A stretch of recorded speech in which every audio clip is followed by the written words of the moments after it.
아무런 증상도 나타나지 않아 침묵의 살인자라고 불리는 고지혈증 환자가 100만 명을 넘어섰습니다.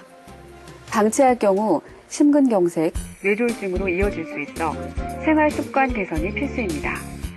고지혈증? 자기 저게 그렇게 무서운 거야? 무섭지. 아버지 돌아가십니다. 고지혈증 때문에 했는데. 응? 뇌졸중 아니었어? 그게 다 연관이 있더라고. 뇌졸중이 괜히 오는 게 아니더라. 응? 연관이 있다고? 혈액 속의 콜레스테롤과 중성지방 등이 증가한 상태를 말하는 고지혈증은 누구에게나 생길 수 있는 질환입니다. 혈관벽에 콜레스테롤이 쌓여 동맥경화증을 비롯한 수많은 합병증을 유발하는 고지혈증. 어떻게 예방하고 치료해야 할까요?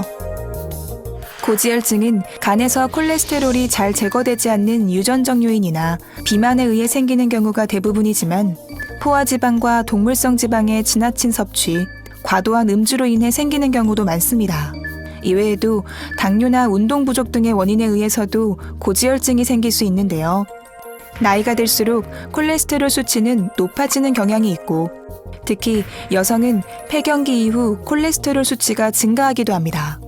아쉽게도 고지혈증 자체는 아무런 증상이 없다는 것이 문제가 되겠습니다.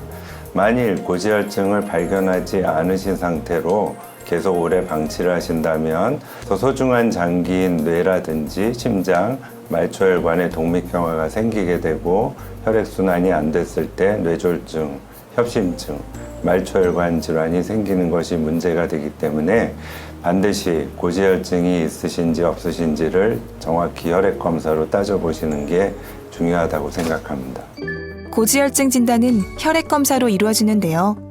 혈액 검사 결과 총 콜레스테롤 200mg/dL 이상, LDL 콜레스테롤 130 이상, 중성지방 150 이상인 경우 고지혈증으로 진단합니다. LDL 콜레스테롤은 저밀도 지단백 콜레스테롤로 동맥경화를 유발하는 나쁜 콜레스테롤입니다. 반면 HDL 콜레스테롤은 고밀도 지단백 콜레스테롤로 혈관 벽에 쌓인 콜레스테롤을 청소하는 효과가 있어 좋은 콜레스테롤로 일컬어지는데요. 이 둘을 합친 총 콜레스테롤 수치가 높게 나오더라도 그중 HDL 콜레스테롤 수치가 높은 경우도 있기 때문에 각각을 잘 살펴보아야 합니다. 유전적인 원인이 아니라면 고지혈증은 식사 조절과 적절한 운동 등으로 예방이 가능합니다. 과체중 상태라면 점진적으로 체중을 줄여나가야 하고 섭취하는 지방량을 줄이는 것이 중요합니다. 또한 무리하지 않는 범위 내에서 규칙적인 유산소 운동과 금연, 금주 등 건강한 생활 습관이 고지혈증 예방에 큰 도움이 됩니다. 약물 없이도 생활 습관의 개선을 통해서 상당 부분 고지혈증을 해결할 수 있으십니다. 하지만 불행하게도 심장질환이나 뇌졸중을 이미 경험하신다든지 당뇨나 고혈압이 있으신 경우에는 그 약물 치료를 같이 해주셔서 콜레스테롤과 중성지방을 좀 더 잘 조절하시는 것이 앞으로 그런 심장병이나 뇌졸중을 막으시는 데 더 도움이 되겠습니다.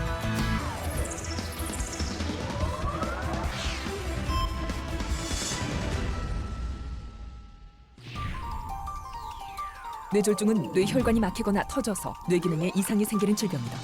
그 종류는 크게 두 가지. 동맥경화 때문에 뇌혈관이 막혀 뇌조직이 괴사하는 뇌경색.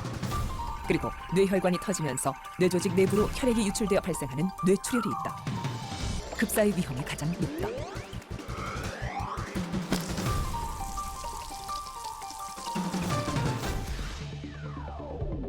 뇌혈관이 막힌 환자들은 지금 우리가 이제 러프하게 아주 생각했을 때 분당 약 200만 개의 뇌신경세포가 사망하는 걸로 기능을 하지 않고 사멸이라고 하죠. 그래서 1시간 지나면 그게 1억 2천만 개 정도 됩니다. 그래서 뭐 그런 걸 생각해 본다면 최대한 어쨌든 빨리 치료하는 게 중요합니다. 그래서 이쪽 치료에 있어서는 뇌경색 환자 그 급성기 치료에 있어서 저희가 하나의 모토처럼 생각하는 말이 있는데 그 영어로 time is brain.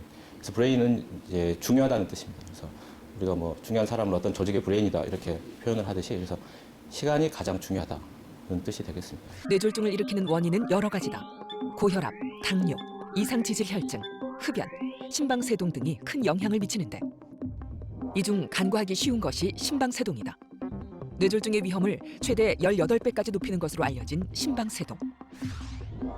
심방세동은 심장이 규칙적으로 뛰지 않는 부정맥의 하나다. 심장이 제대로 수축하지 않아 혈액 흐름이 느려지는 것을 말한다.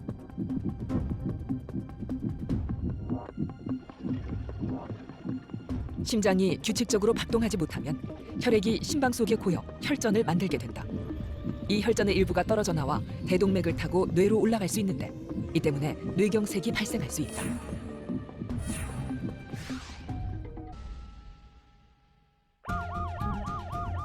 급하게 환자가 병원에 실려왔다. 하지만 병원에 도착하기 직전 환자의 심장이 멈춰버렸다. 뇌출혈로 인한 쇼크다. 병원 도착과 동시에 심폐소생술이 시행됐다.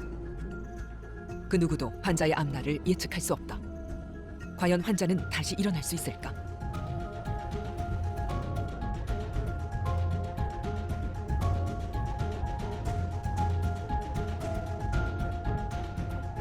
어느 날 갑자기 절체절명의 위험에 빠질 수도 있는 질환. 그것은 바로 뇌동맥류 파열로 인한 뇌출혈이다. 명의 환자가 지주막하 출혈이 생기면 30명은 그 자리에서 즉사를 하고요.